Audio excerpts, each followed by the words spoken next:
চোখের সামনে দাঁড়িয়ে থাকা ভবন পর মুহূর্তেই সেটি আর নেই। ঘোলা পানির বিশাল স্রোত আছড়ে পড়ছে উপত্যকায়, ভাসিয়ে নিয়ে যাচ্ছে ঘরবাড়ি থেকে শুরু করে সামনে যা পাচ্ছে সবকিছু। নেপালের রাসুয়া জেলায় আকস্মিক বন্যার এমনই ভয়ঙ্কর দৃশ্য ধরা পড়েছে ক্যামেরায়। সীমান্তের তিব্বতী অঞ্চল থেকে নেমে আসা পানির প্রবল ঢল নেপালের ভোটেকোশি নদীর তীরবর্তী জনপদে আঘাত হানে। এরপর সেই পানি ত্রিশূলী নদীর দিকে ছুটতে থাকায় নিচু এলাকার বাসিন্দাদের সরিয়ে নেওয়া হয় নিরাপদ স্থানে। রাসুয়া থেকে ধারণ করা ভিডিওতে দেখা যায় বিশাল জলরাশি প্রচণ্ড গতিতে উপত্যকার মধ্য দিয়ে এগিয়ে যাচ্ছে। পানির ধাক্কায় একের পর এক ভবন ভেঙে পড়ছে, মুহূর্তের মধ্যেই সেগুলোর ধ্বংসাবশেষ মিলিয়ে যাচ্ছে স্রোতের মধ্যেই।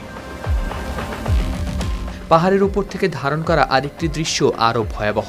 নিচে চলছে পানির তাণ্ডব। স্রোতের আঘাতে মাটি ও স্থাপনা ভেঙে পড়ার সঙ্গে সঙ্গে উপত্যকার উপর উঠে আসছে ধুলো মাটির ঘন মেঘ। বুধবার সকাল প্রায় ৯টার দিকে বন্যাটি প্রথম আঘাত হানে রাসুয়ার তিমুরে ও স্যাব্রোবেসি এলাকায়।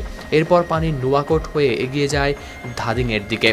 বন্যায় বাজার, ঘরবাড়ি, রাস্তাঘাট ও সেতুর পাশাপাশি বিভিন্ন অবকাঠামো এবং জলবিদ্যুৎ প্রকল্প হয়েছে ক্ষতিগ্রস্ত। কিছু স্থাপনা পুরোপুরি স্রোতে ভেসে গেছে। তবে ক্ষয়ক্ষতির পূর্ণাঙ্গ চিত্র এখনও নির্ধারণের চেষ্টা করছেন কর্মকর্তারা। উদ্ধার ও তল্লাশি অভিযানে নামানো হয়েছে নেপাল সেনাবাহিনী, পুলিশ ও সশস্ত্র পুলিশ বাহিনীকে। দুর্গত এলাকায় সেনাবাহিনীর হেলিকপ্টার ও মেডিকেল টিমও করা হয়েছে মোতায়েন। কিন্তু এত বিশাল পানির ঢল এলো কোথা থেকে, সেটি এখন সবচেয়ে বড় প্রশ্ন।